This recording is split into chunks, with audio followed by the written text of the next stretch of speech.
विदेश मंत्री एस जयशंकर ने फिनलैंड के विदेश मंत्री से फोन पर बातचीत में कहा कि रूस यूक्रेन युद्ध को लेकर भारत को गलत तरीके से निशाना नहीं बनाया जाना चाहिए। भारत हमेशा शांति और बातचीत की वकालत करता रहा है। उन्होंने एक्स पर लिखा कि आज फिनलैंड के विदेश मंत्री से फोन पर बात हुई। हमने यूक्रेन जंग और इसके असर पर बात की। इस मामले में भारत को गलत तरीके से निशाना नहीं बनाया जाना चाहिए। न्यूयॉर्क टाइम्स की एक रिपोर्ट के मुताबिक भारत और अमेरिका के बीच तनाव की असल वजह ट्रंप की नोबेल प्राइज की ख्वाहिश है। रिपोर्ट में बताया गया है कि ट्रंप ने 17 जून को पीएम मोदी से फोन पर बातचीत की थी। इस दौरान ट्रंप ने कहा था कि उन्हें भारत पाकिस्तान के बीच सीजफायर कराने पर कितना गर्व है। इसके बाद ट्रंप ने मोदी से कहा कि पाकिस्तान उन्हें नोबेल पुरस्कार के लिए नॉमिनेट करने वाला है। ट्रंप ने इशारों में भारत से भी ऐसा करने के लिए कहा।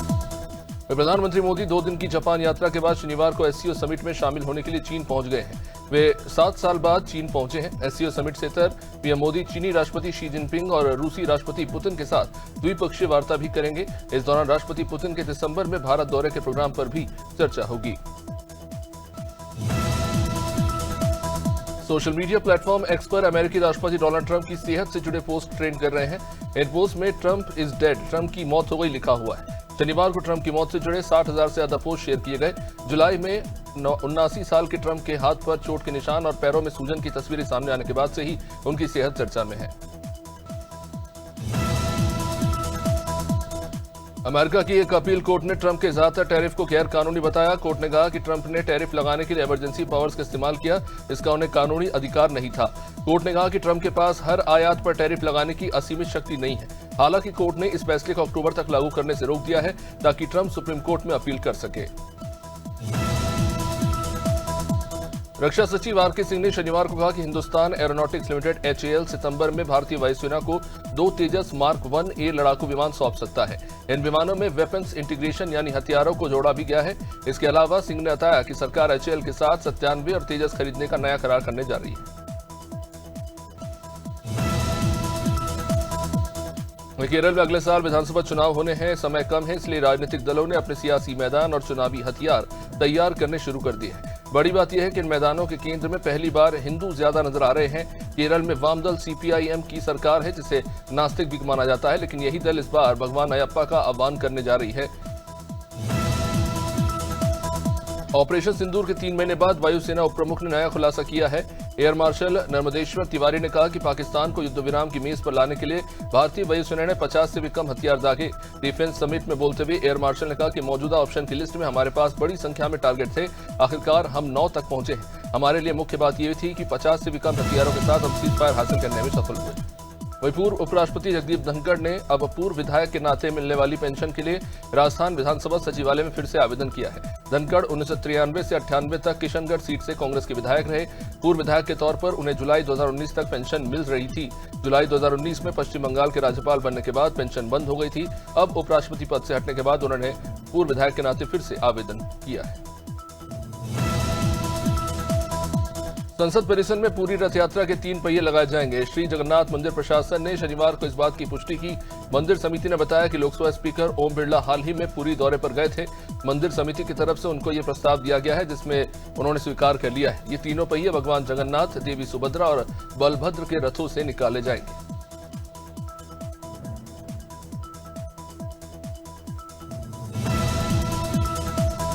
रायगढ़ में चल रहे अंतर्राष्ट्रीय ख्याति प्राप्त चक्रधर समारोह 2025 के चौथे दिन कला और संस्कृति की अद्भुत जट्टा बिखरी, जहां सितार वादन, लोक नृत्य और कव्वाली की सुरमई प्रस्तुतियों ने दर्शकों को देर रात तक बांधे रखा और समारोह संगीत, कला और भक्ति का संगम बन गया।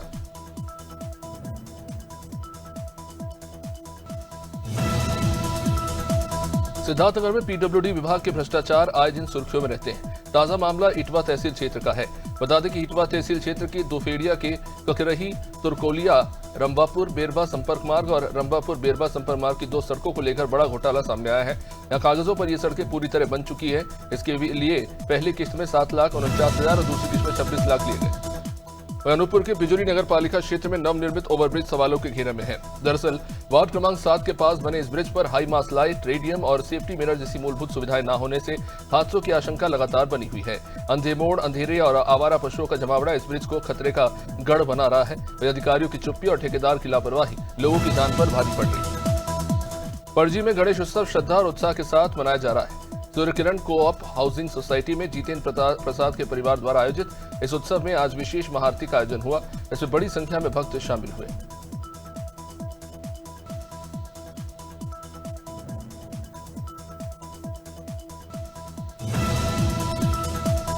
सिवनी के जिला अस्पताल में प्रसव के दौरान एक जच्चा और बच्चा दोनों की मौत हो जाने से हड़कंप मच गया।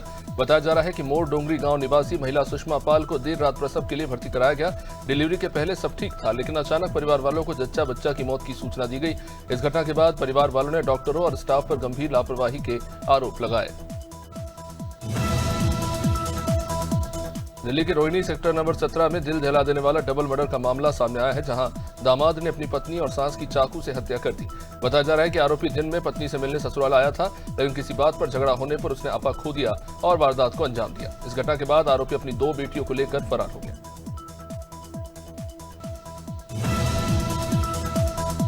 गोवर्धन के बरसाना धाम में राधा रानी का 5253वां जन्मदिवस बड़े ही धूमधाम से मनाया गया।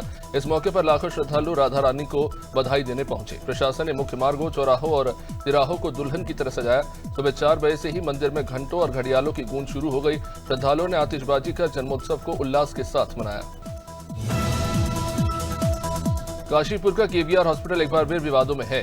आरोप है कि डॉक्टर ने बिना विशेषज्ञ की मौजूदगी के 6 साल के मासूम को एनेस्थीसिया का ओवरडोज दे दिया, जिससे उसकी हालत बिगड़ गई। परिवार वालों का कहना है कि डॉक्टर ने दबाव में उनसे कागजों पर अंगूठे और हस्ताक्षर भी कराए। हालांकि बच्चा अब स्वस्थ है, लेकिन इस घटना के बाद अस्पताल की लापरवाही और मनमानी पर सवाल उठ खड़े हुए हैं।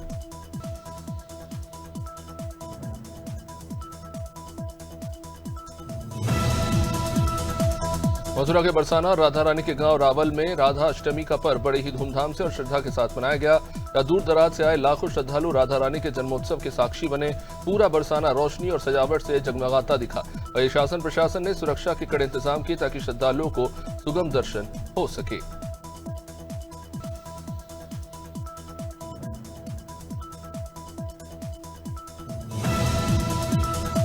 शहडोल जिले की पंचायतों में भ्रष्टाचार के मामले थमने का नाम नहीं ले रहे। ताजा मामला जनपद पंचायत बुढ़ार की भटिया ग्राम पंचायत से, जहां मात्र 2500 ईंटों के नाम पर 1.25 लाख का बिल पास कर भुगतान कर दिया गया।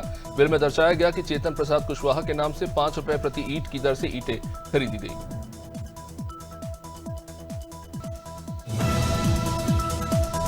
उत्तर प्रदेश की डिप्टी सीएम ब्रजेश पाठक ने प्रेस कॉन्फ्रेंस की, जहां उन्होंने सपा प्रमुख अखिलेश यादव पर जमकर निशाना साधा। ब्रजेश पाठक ने कहा कि समाजवादी पार्टी केवल तुष्टीकरण की राजनीति करती है। उन्होंने 1924 में संभल में दंगों का जिक्र करते हुए बताया कि महात्मा गांधी के कहने पर जवाहरलाल ने उस समय संभल का दौरा किया था और 12 सितंबर को सौंपे गए रिपोर्ट में साफ कहा कि उपद्रवियों ने मंदिरों को निशाना बनाया। लोकसभा में नेता प्रतिपक्ष राहुल गांधी की ओर से वोट चोरी और चुनाव आयोग पर गड़बड़ी करने के आरोपों के बाद अब कांग्रेस इस मामले को लेकर लगातार बीजेपी और चुनाव आयोग पर हमलावर है। इसी कड़ी में झाबुआ में कांग्रेस ने विशाल कार्यकर्ता सम्मेलन का आयोजन किया। प्रदेश कांग्रेस के सह प्रभारी संजय दत्त और पूर्व केंद्रीय मंत्री कांतिलाल भूरिया समेत आदिवासी कांग्रेस के राष्ट्रीय अध्यक्ष डॉक्टर विक्रांत भूरिया की मौजूदगी में लखनऊ के मोहनलालगंज ब्लॉक के प्राथमिक विद्यालय भाजाखेड़ा में स्मार्ट क्लास का शुभारंभ किया गया। ये क्लास उन बच्चों की शिक्षा के लिए शुरू की गई जिन्हें भिक्षावृत्ति से मुक्त कर शिक्षा से जोड़ा गया है। इस अवसर पर मुख्य सचिव के साथ सीएम योगी आदित्यनाथ के सलाहकार अवनीश अवस्थी मौजूद रहे।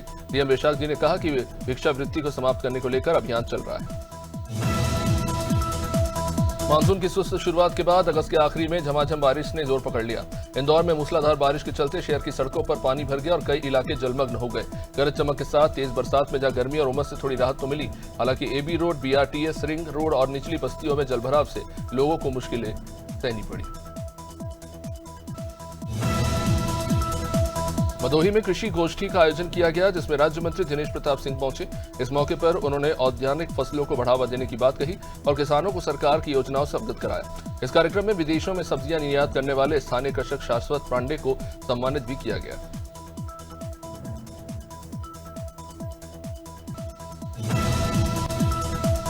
आगरमालवा में महाराणा प्रताप और बाबा साहब अम्बेडकर की शोभा यात्रा के दौरान 2 युवकों की आपत्तिजनक टिप्पणी से विवाद हो गया। बस स्टैंड क्षेत्र में यह मामला सामने आया, जिससे रैली में मौजूद लोगों में आक्रोश फैल गया। आरोपी युवक मौके से फरार हो गए। हिंदू संगठनों ने थाने में शिकायत दर्ज कराई है, तो प्रशासन ने कार्रवाई का आश्वासन देते हुए शांति बनाए रखने की अपील की। खगनार पुलिस ने एसटीएफ भोपाल के फरार इनामी बदमाश शेर सिंह और सरताज तिकलीगर को पकड़ा है। गिरफ्तारी के दौरान आरोपियों ने पुलिस पर हमला कर वाहन की चाबी छीनी और भागने की कोशिश की, लेकिन नाकाबंदी में दबोच लिए गए। दोनों पर आर्म्स एक्ट समेत 5 संगीन मामले दर्ज हैं।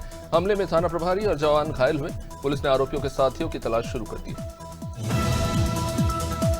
गंजबसौदा की नवीन कृषि उपज मंडी में विधायक हरि सिंह रघुवंशी की उपस्थिति में किसानों ने केंद्रीय कृषि मंत्री शिवराज सिंह चौहान की वर्चुअल संगोष्ठी में भाग लिया। मंत्री ने देशी उत्पाद खरीदने की अपील की। यह कार्यक्रम में पूर्व विधायक ने एक पेड़ मां के नाम योजना के तहत वृक्षारोपण किया। कार्यक्रम में कई जनप्रतिनिधि, अधिकारी, किसान और नागरिक मौजूद रहे। रायगढ़ में आयोजित चक्रधर समारोह 2025 के चौथे दिन बस्तर सांसद महेश कश्यप ने दीप प्रज्वलन कर कार्यक्रम का शुभारंभ किया। उन्होंने खीरागढ़ विश्वविद्यालय के कलाकारों को सम्मानित किया और समारोह को प्रदेश की सांस्कृतिक धरोहर बताया। सांसद ने दर्शकों संग बैठकर शास्त्रीय संगीत, नृत्य और लोक कलाओं का आनंद लिया और समारोह की 40वीं वर्षगांठ पर शुभकामनाएं दी।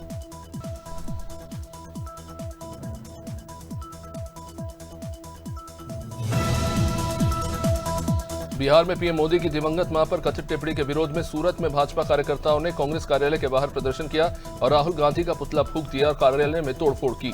बैनर, झंडे फाड़े गए। भाजपा पार्षदों और कार्यकर्ताओं ने लाठियां चलाई। पुलिस की मौजूदगी में दोनों दलों के कार्यकर्ताओं में झड़प होती दिखी, जिससे माहौल बिगड़ गया।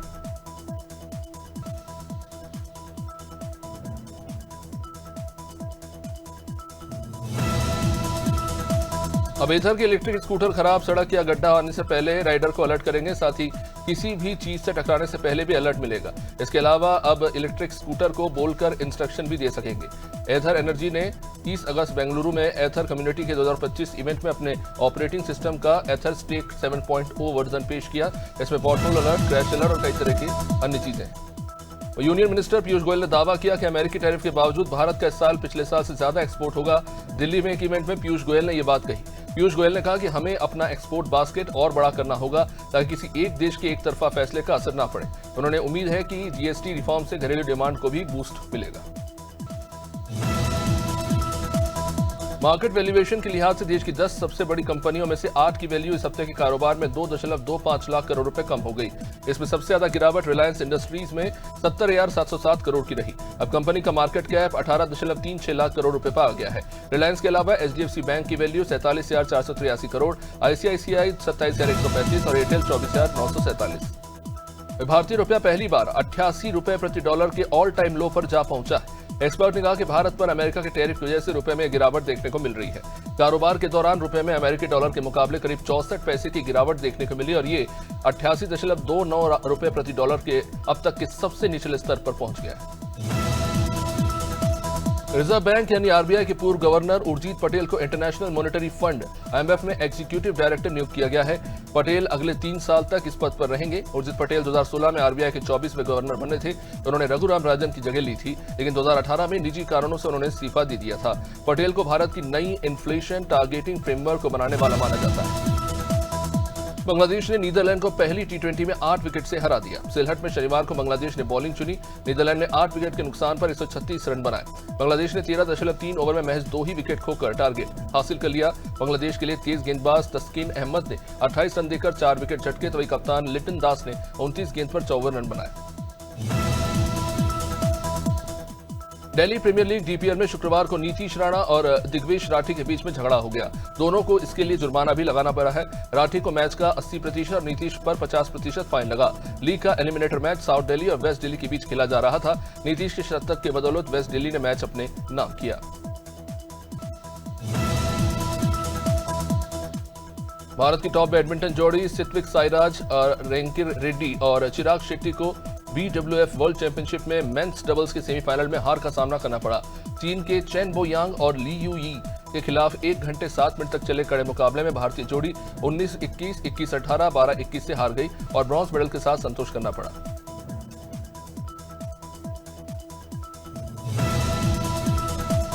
जूनियर हॉकी वर्ल्ड कप के लिए पाकिस्तान की टीम भारत आएगी। हॉकी इंडिया के महासचिव भोलानाथ सिंह ने शनिवार को कहा कि पाकिस्तान ने तमिलनाडु में होने वाले international hockey federation FIH junior hockey world cup के लिए अपनी जूनियर टीम भेजने पर सहमति दे दी है। वर्ल्ड कप तमिलनाडु के मदुरई और चेन्नई में 28 नवंबर से 10 दिसंबर तक ही खेला जाएगा।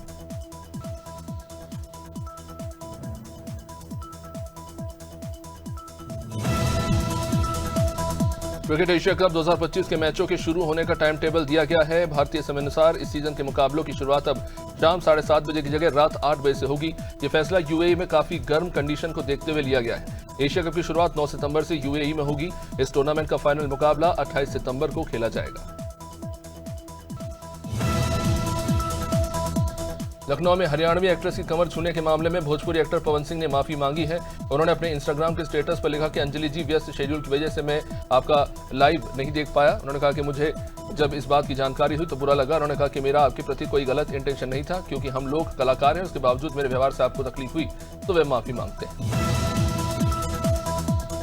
अंजलि राघव हरियाणवी गीतों से अपनी पहचान बनाने वाली एक्ट्रेस अंजलि राघव एक बार फिर से चर्चा में है। इस बार मामला है भोजपुरी सुपरस्टार पवन सिंह से जुड़ा, जिन्होंने यूपी के लखनऊ में हुए एक इवेंट के दौरान अंजलि की कमर को छू लिया था। इसका वीडियो सोशल मीडिया पर वायरल हो गया। ये एक्ट्रेस अंजलि राघव परेशान हो उठी। उन्होंने अपनी इंस्टाग्राम आईडी पर वीडियो डालकर भोजपुरी फिल्म इंडस्ट्री छोड़ने का ऐलान कर दिया। बॉलीवुड सुपरस्टार आमिर खान ने सितारे ज़मीं पर के साथ बड़े पर्दे पर सफल वापसी की है। फिल्म की सफलता पर एक्टर ने अपने घर पर एक सक्सेस पार्टी रखी। इस पार्टी का एक वीडियो भी सामने आया है, जिसमें आमिर जमकर डांस करते नजर आ रहे हैं। पार्टी में आमिर लगान के गाने मितवा पर भी थिरकते दिखे। सितारे ज़मीं पर की सक्सेस पार्टी से आमिर के डांस का वीडियो एक रेडिट यूजर ने अपने अकाउंट पर शेयर किया। पंजाबी कॉमेडियन जसविंदर भल्ला के निमित्त आज चंडीगढ़ सेक्टर 34 स्थित गुरुद्वारा श्री गुरु तेग बहादुर साहिब में अंतिम अरदास हुई, जिसमें मोहाली के फोर्टिस चौक का नाम कॉमेडियन जसविंदर भल्ला के नाम पर रखने का प्रस्ताव रखा गया। पीएम मोदी ने भी भल्ला को श्रद्धांजलि देते हुए अपना शोक संदेश भेजा। पिता को याद करते हुए भल्ला की बेटी अशप्रीत ने कहा कि पापा आप मेरी स्ट्रेंथ थे। हाल ही में काजोल और कृति सेनन स्टारर फिल्म दो पत्ती के सुपरहिट गाने रांझण पर धुन चोरी का आरोप लगा था। अब इस पर गाने की कंपोजर जोड़ी सचेत परंपरा ठाकुर ने प्रतिक्रिया दी। दोनों ने गाने के खिलाफ लगाए गए सभी आरोपों को खारिज किया है। साथ ही आरोप लगाने वाले शख्स पर लीगल एक्शन लिया है। सचेत परंपरा ने कहा कि जो व्यक्ति आरोप लगा रहा है उसने रांझण के लिए म्यूजिक बनाया है, वो पूरी तरह से निराधार आरोप लगा रहा है। राजस्थान में मौसम विभाग ने रविवार को सिरोही, पाली और जालोर में भारी बारिश का ऑरेंज अलर्ट जारी किया। वहीं बीकानेर, चूरू, गंगानगर, हनुमानगढ़ को छोड़कर अन्य सभी 26 जिलों में येलो अलर्ट है। शनिवार देर रात जयपुर शहर करीब 1 घंटे तक तेज बरसात वहां पे देखने को मिली। शहर की सड़कें एक बार फिर से पानी से भर गई। प्रतापगढ़, जोधपुर, श्रीगंगानगर, हनुमानगढ़, सिरोही समेत कई जिलों में बारिश हुई। वहीं मध्य प्रदेश में ग्वालियर, गुना समेत मध्य प्रदेश के 23 जिलों में रविवार को भारी बारिश का अलर्ट। अगले 24 घंटे में 2.5 से 4.5 इंच तक पानी गिर सकता है। भोपाल, इंदौर, उज्जैन, जबलपुर, चंबल और सागर संभाग में भी तेज बारिश हो सकती है। मौसम विभाग ने ग्वालियर, भिंड, मुरैना, श्योपुर, शिवपुरी, गुना, अशोकनगर, विदिशा, सीहोर, सागर, रायसेन, नर्मदापुरम, हरदा, बैतूल, खंडवा, बुरहानपुर, नीमच, मंदसौर में बारिश की चेतावनी दी है। वहीं छत्तीसगढ़ में रविवार को दंतेवाड़ा, सुकमा, बीजापुर और नारायणपुर में भारी बारिश का अलर्ट है। बाकी जिलों में गरज चमक के साथ बारिश और बिजली गिरने की आशंका है। रायपुर में सुबह से ही जहां बादल छाए रहे तो कहीं कहीं पर तेज बारिश होती रही। मौसम विभाग के मुताबिक आने वाले 48 घंटों में पूरे प्रदेश में भारी बारिश की संभावना है।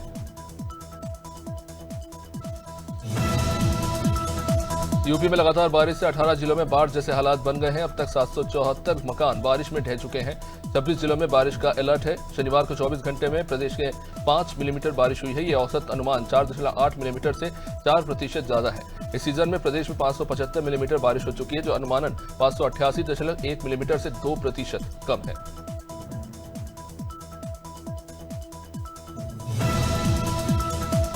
पंजाब के 9 जिले बाढ़ की चपेट में हैं। इनमें फाजिलका, फिरोजपुर, कपूरथला, पठानकोट, तरनतारन, होशियारपुर, मोगा, गुरदासपुर और बरनाला शामिल है। बाढ़ से अभी तक कुल 1018 गांव प्रभावित हुए हैं। लोगों के घर और खेत पानी में डूब गए। घरों से लेकर फसलों तक को भारी नुकसान पहुंचा है। राहत व बचाव कार्य में सरकार, एनडीआरएफ की 11 टीमें और 4 जिलों में सेना की टीमें जुटी हुई हैं। इस बीच मौसम विभाग ने कुछ स्थानों पर भारी बारिश का ऑरेंज अलर्ट जारी किया है।